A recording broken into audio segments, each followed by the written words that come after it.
السلام علیکم ورحمۃ اللہ۔ 6 کلاس۔ آج ہم نے نعت سٹارٹ کرنی ہے۔ سب سے پہلے نعت کا جو مرکزی خیال ہے وہ میں آپ کو لکھوا دیتا ہوں، آپ تحریر کریں۔ اس نظم میں شاعر کہتا ہے کہ تمام انبیاء علیہم السلام میں حضرت محمد صلی اللہ علیہ وآلہ وسلم کو رحمت للعالمین کا لقب عطا کیا گیا۔ آپ صلی اللہ علیہ وآلہ وسلم اعلیٰ اخلاق و اوصاف کے مالک تھے۔ آپ میں ہمدردی، غم گساری، محبت، شفقت، احترام، مغفرت اور مساوات جیسے اعلیٰ محاسن موجود تھے۔ آپ صلی اللہ علیہ وسلم کو اللہ نے تمام جہانوں کے لیے رحمت بنا کر بھیجا۔ آپ نے حق و باطل کو الگ کر دیا۔ یہ مرکزی خیال ہے۔ اس کے بعد مشکل الفاظ۔ پہلا لفظ ہے درگزر، معاف کرنا۔ پھر بد اندیش، برا چاہنے والا۔ ملجا، جائے پناہ۔ ماوا، ٹھکانہ۔ نسخہ کیمیا، سونا بنانے کا طریقہ۔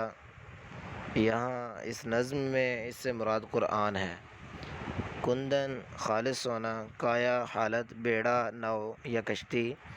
زیر و زبر کرنا، تہ و بالا کرنا، تباہ کرنا۔ زیر و زبر کرنا کا صحیح معنی جو ہے وہ تہ و بالا کرنا ہی لکھیں آپ، تباہ کرنا اتنا سوٹیبل نہیں ہے۔ شعر و شکر کرنا، بہت دوستی ہونا۔ قرن، زمانہ۔ مسِ خام، کچا تنبا۔ پہلا بند ہمارے پاس ہے، وہ نبیوں میں رحمت لقب پانے والا، مرادیں غریبوں کی بر لانے والا، مصیبت میں غیروں کے کام آنے والا، وہ اپنے پرائے کا غم کھانے والا، فقیروں کا ملجا، ضعیفوں کا ماوا، یتیموں کا والی، غلاموں کا مولا۔ مرادیں برلانا، مرادیں غریبوں کی برلانے کا مطلب یہ ہے کہ مرادیں، خواہشات برلانا، پوری کرنا۔ اپنے پرائے کا بیگانے کا، غم کھانے والا، فکر کرنے والا۔ ملجا، جائے پناہ۔ مولا، مالک، آقا۔ والی ایک لفظ گرا، یتیموں کا مالی، یتیموں کا مددگار۔ عزیز طلباء، بند نمبر 1 کی تشریح نوٹ کی ہے آپ کے لیے۔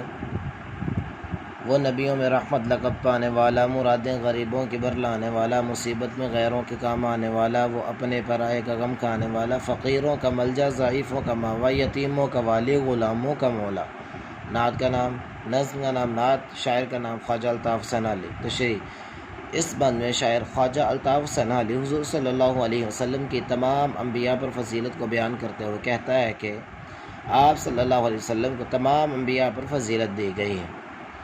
صرف آپ کو ہی تمام انبیاء میں سے رحمت للعالمین کا لقب ملا، جیسا کہ قرآن پاک میں ارشاد باری تعالیٰ ہے، اور ہم نے آپ صلی اللہ علیہ وسلم کو تمام جہانوں کے لیے رحمت بنا کر بھیجا۔ آپ صلی اللہ علیہ وسلم غریب پرور، ہمدرد، غم گسار انسان تھے۔